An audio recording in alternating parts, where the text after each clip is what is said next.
Welcome to r/entitled people, where we share stories from your lives about people who think the rules don't apply to them and they should get what they want. Thank you, friends, for subscribing to the channel and for so many likes. And today we have 3 great stories, so subscribe, hit the like button, and let's begin. The first story: threatened the tow truck service that I would sue for fraud, got my money back, and terminated their contract with the HOA. The second story: neighbor destroys landmark tree on private property, pays hefty fine for child endangerment and destruction of property. The third story: employee proposed revenue-increasing plans but all were rejected. The employee's client offered to help them start their own business.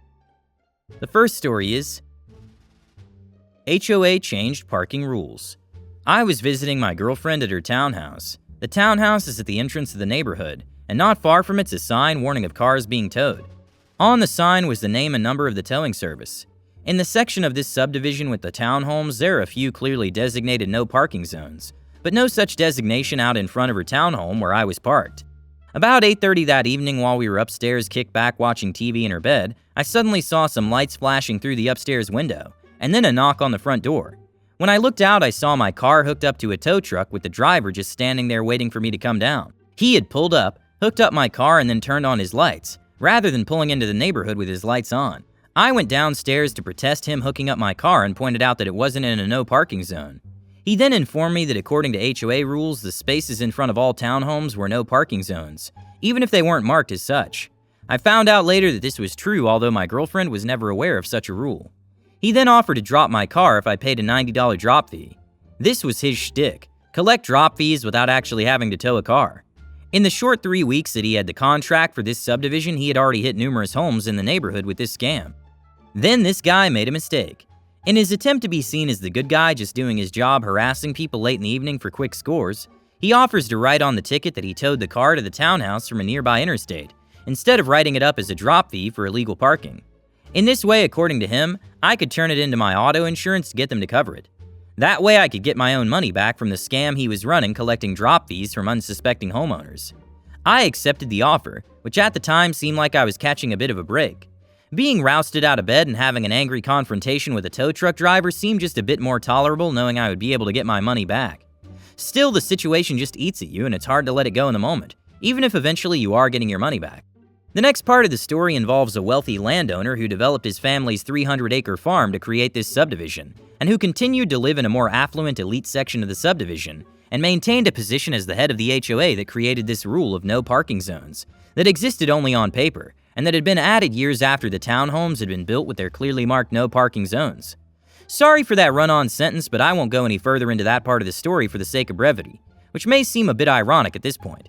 Let's suffice to say that this HOA and the Jack A running it are not much loved, and what took place between me and this towing company was a small victory over them also.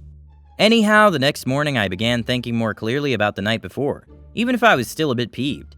I wanted revenge for the intrusion and the injustice of others wielding power over me. Then it dawned on me that what this driver was doing might be illegal.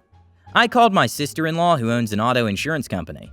I wanted to confirm my suspicion that the way this tow truck driver wrote out his towing tickets constituted insurance fraud.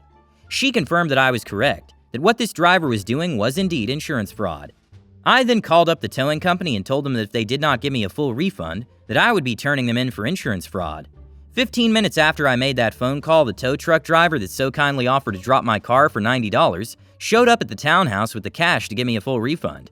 He then went to several other homes on that street and gave refunds to other people he had extorted in the 3 weeks that he had the contract for that subdivision. I then watched as he drove down to the end of the street, the entrance of the subdivision, got out and removed the sign with tow company's name and number. He canceled his contract with the HOA. After word got around about what had happened and why, it took the HOA 6 months to find another towing company to take the contract. The reason the HOA under that guy's rule had changed regulations to not allow parking in front of townhomes was simply that townhomes were at the front of the subdivision. So he and a few other wealthy homeowners thought it unsightly to have cars parked at the curb when they drove by. That's it, they simply didn't like the aesthetics, and their sensibilities took precedence over the rights of the lesser inhabitants of his fiefdom. Had I actually lived in that neighborhood, I think I would have taken more drastic measures up to and including getting this tow company's license revoked, and maybe even jail time for the truck driver, not to mention creating a bigger legal headache for the HOA. My girlfriend, however, is an immigrant and fearful of American power structures, so she insisted I be satisfied with a refund, which is a win against corruption she would have never dreamt of in her home country. I abided by her wishes. She found a new home, an actual house, in a different neighborhood with an HOA that operates with an actual bare minimum of interference with residents, and is very pleased with the way it's run. It's amazing how a few wealthy people's aesthetic sensibilities can result in a whole bunch of residents getting harassed by tow truck drivers. I'm glad you're able to get your money back and that the towing company canceled their contract with the HOA. It's always great to see justice served, even if it's in a small way. But I have to wonder, did the HOA ever stop to think that maybe their own homes might be unsightly to someone else? Maybe they should have focused on the overall appearance of the entire subdivision, instead of just their own view from the car window. I mean, who knows, maybe one day someone will come along and decide that the color of their homes clashes with the grass, and then what will they do? The second story is, neighbor invades my private property, destroys landmark tree, and pays $80,000. I've always thought that I had only had 2 experience with entitled parents, but as I went way back, and I mean kindergarten, I've realized I met a lot more EPs than I thought. This is one moment I remember, even though it happened in about kindergarten. Since this happened a very long time ago, I've asked as many people from the time it happened as I could to remember the situation. Although with my efforts I'm not a memory card, and not all this story will be in perfect detail. Cast, me equals me. Satan's cousin equals ED. Entitled mistake equals EK. Grandma equals GM. It all started when I was going to America. My grandparents live there in Minnesota and enjoy their home on private property. Private. They have a huge amount of area, including a hiking trail to a river with a gravel bar. Kayaks are allowed through, but if you camp on the gravel, it's not okay. Although there's a huge amount of property, there are property lines with another neighbor. This is ED. He's often been spotted trespassing, but GM does nothing about it. ED was very picky to the point where he would cut his grass with a D razor blade to make sure it was all level. Not really, but you can imagine. ED had near his property line a gazebo house type thing where people would often get drunk and SH like that. He would often ask us to plant a bunch of trees at the edge of the property line, which when we would refuse, he would often go in a rage and smash his things in his house. He had an ex-wife who occasionally came over and told us this. She's friends with GM. ED had no mental illness but was crazy. Now here's where the story starts. ED would cut down trees from our property to my GM, not noticing that it looked better. I would always notice. There was a fence set up and he always destroyed it to get in the property. Because my GM is so sweet, she often never reports them, since they never go over there that often. The reason why I did is that the tree was a landmark tree near his property line, which I was leading a small water source from a river to make a beautiful scene. My GM was encouraging of this since she very much liked the look. I'm not sure what type of tree or anything that much about it, only that it was beautiful and a landmark tree. I would always come by day after day, and each time trees would go down often until there was about 1 line of trees until the landmark tree. He cut down many trees and got hefty fines even though GM never reported. I think ED wanted to ask GM to plant flowers there in the space, and if she didn't he would throw seeds there. IT all went effing crazy when I woke up to the sound of a chainsaw in the far distance. I dressed and ran to catch ED in the act since I never saw him. As I walked up, this is the following conversation I think I remember. ED, kid, get away, you might be crushed. Know what he was cutting? The landmark tree. ED had stopped cutting to push me out when he heard. EK, Dad, why'd you stop cutting? If you don't cut down the trees until that big one, my friends won't like me. This is all I remember. I think EK was actually in high school. I'm pretty sure that the people at the gazebo were friends. ED, I'm so sorry, honey, I'll cut it. This dad was entitled, but I think controlled by his kid, since he didn't want to lose her in child custody. He was way too nice to her. If she wanted a new car, boom, new car. He was fairly rich, so he could pay most fines he was given. As I'm in shock, I see the landmark tree falling towards me. I run out of the way and ED says, ED, what the F? You'll get me arrested for child endangerment. Get out now. I did and told my GM. I have no memory and nobody else does except for GM slightly. She ended up taking him to court. She doesn't remember it at all, but that he got charged for, guess what, child endangerment, and fines up to $20,000 for it being a landmark tree. He ended up being fined for all the other trees, which ended up adding up to about $80,000. Most of this isn't accurate at all, but a general idea of what happened that day. It's amazing how entitled some people can be, especially when it comes to their kids. But don't worry, justice was served in the end, and it's great to hear that the neighbor had to pay a hefty fine for destroying the landmark tree. I hope that your grandma has taken some steps to ensure that this doesn't happen again, and that you can continue to enjoy the beauty of your private property without any interference from entitled people. And the last story is getting fired today. So I've been here almost 8 years. About 3 years ago, we were brought out by a corporate entity. I handled some accounts that no one else has the licenses or expertise to manage. It's kind of a side gig for this new company, not at all a part of their main revenue stream.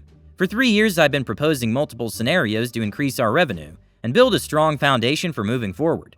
Every proposal I have been made has been shot down for what can basically be summed up as, your customers aren't a priority. Nearly a year ago, my customer approached me and asked what help they could provide me with starting up my own company. At this point, my corporate office has treated them very poorly. Their exact wording was redheaded stepchild. Well over the past 8 months or so, I've been getting my team and permits in order. Well, yesterday, the people I work for found out. After 3 years, they magically care what I'm doing, how my customers are, and if we can work something out financially for me to stay. When I turned them down, it became, well, sue you. Hit you with a cease and desist order. It's all fine. I don't have any concerns at the moment. We're ready to be operational in about 2 weeks. It just annoys me that after all this time now, we matter. Now there are resources to grow and invest when 3 months ago we were losing our A on your customers. Update. Well, they didn't fire me. They tried but didn't understand. They could no longer conduct any business with my license without me. They thought they had a grace period, so I'm employed until the end of the day. I'm staying to not leave the commitments I made to the customers hanging. Under my new company, which isn't fully licensed until about 2 weeks, I'm going to accept a contract from my customer as an independent contractor. They have all the permits and insurance necessary and will allow me to operate under their authority for the necessary duration. During this time, they're absorbing the costs of insuring and permitting us, and allowing us to continue charging at the contracted rate we had negotiated. I'd like to say I've been raised poor, to white middle-class America standards my whole life. I've embellished resumes and been the go-to for B work to get ahead whenever I could. It never really got me anywhere. I'm standing here today doing this because I loved and trusted each member of my team like a family. These guys did the majority of this work and earned the spot we have with our customer. I finally, after decades in the workplace, feel vindicated for sticking to my morals and trying my best to express the humanity and compassion my people deserve, regardless of how many times I get my A handed to me by my bosses because of it. Update. A month later. This has not been the easiest road traversed, but it's paying off really well so far. The pessimist in me is still waiting for the bottom to fall out. My customers have allowed us to operate under their permits and insurance pretty much indefinitely.